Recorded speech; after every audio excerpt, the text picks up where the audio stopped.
Thank you.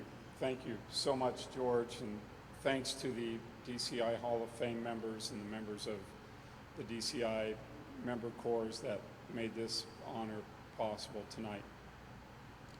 I have some people here that I'd like to start right out by recognizing and acknowledging people who have sacrificed so much for me to enable me to do what I do with the Blue Knights and for the drum corps activity. And starting out with my partner who started with me when she married me the day after the 1978 DCI finals, my wife Jennifer, who stuck with me through all these years, and my three children, Kristen, Cody, and Corey.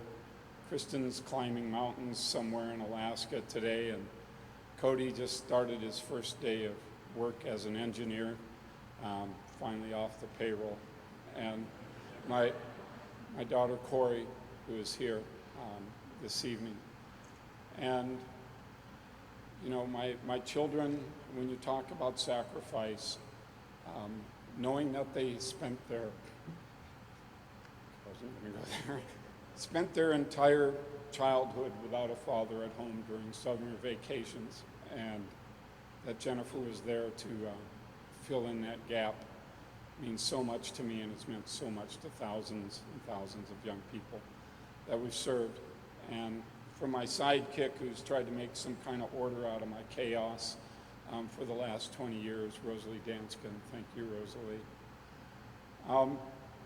You know, I spent some time trying to think of what the DCI Hall of Fame is all about. And, you know, I thought the one common denominator, I've had such an honor to work with so many of you through the years. And the one common denominator is they create moments. They create moments that change lives forever.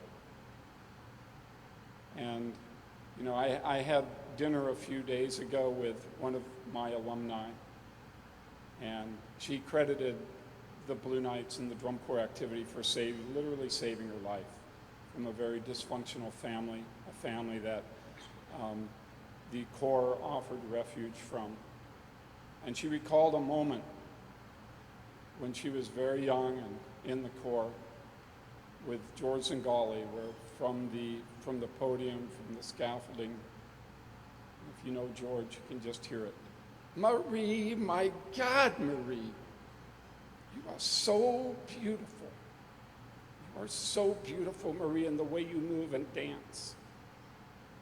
And Marie said with tears in her eyes, nobody had ever told me I was beautiful. Nobody had ever placed value in me as a person. With George, it wasn't about the rings, it wasn't about the Z-pole. It was about those moments. Jim Prime sitting in my kitchen when he first came to Denver and asking me, you know, what I thought about things and telling me how important a responsibility I had to make sure that I hired the right staff, because the staff holds the minds of those young people that they work with in the palm of their hands. And they have such a responsibility to those young people. For Jim Prime, it wasn't the glorious arrangements we know him for.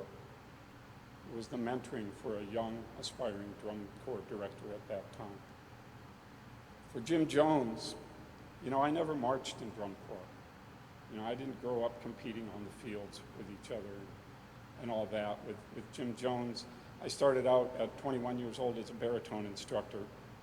And, you know, I had never even been around this activity. I didn't know what drum corps was about. And you know, I was teaching a championship baritone line of 21-year-olds, and here I was their age trying to teach those guys. And I went on tour. I'd been on tour 2.5 weeks. And, you know, we were getting ready to leave on tour again, and somebody came racing up to the tar pits where we launched all of our tours from. And said, Mr. Jones wants to see you down at the house. And so I jumped in my car, actually a pickup, and drove down to Jim's house, and Mr. Jones was sitting in the passenger seat, and Grace was in the car getting ready to drive him to the hospital. And because he said, you know, there's something wrong with me. I don't know when I'm going to be back with you. And he handed his big black briefcase to me out the window. He goes, everything you need is in here. You can do this. And that moment of trust that he placed in me changed my life forever. Another Hall of Fame moment. And the thing that I know of the people that sit in this room is that all of us recognize that incredible impact that we have on the people we serve. And there are so many of you in here who get up every day and work yourself to death, and your name will never be mentioned in the Hall of Fame, but you do it year in and year out. I'm just that crazy guy who at the end of every summer wakes up and, looks around and goes, let's do this again.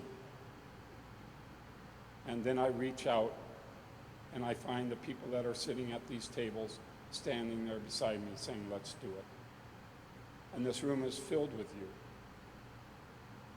And we all do it because of the kids, and we do it because we know what they bring to us personally, the rewards that we have, and we know that we change their lives. As my dear friend Ralph Hardiman says all the time, and whenever he's mentoring young instructors who want to set the world on fire and be famous and be members of the Hall of Fame someday, he always says the same thing to them. Take care of the kids, and the kids will take care of you. And it's probably the best thing, and we all know that that's true. And I'd like to also acknowledge the two people that are in this room that nominated me for the Hall of Fame this year, two members of the Blue Knights, our drum major, C.J. Garcia, and our horn sergeant, Alex Factor, right here. Take care of the kids, and the kids will take care of you. Thank you, guys.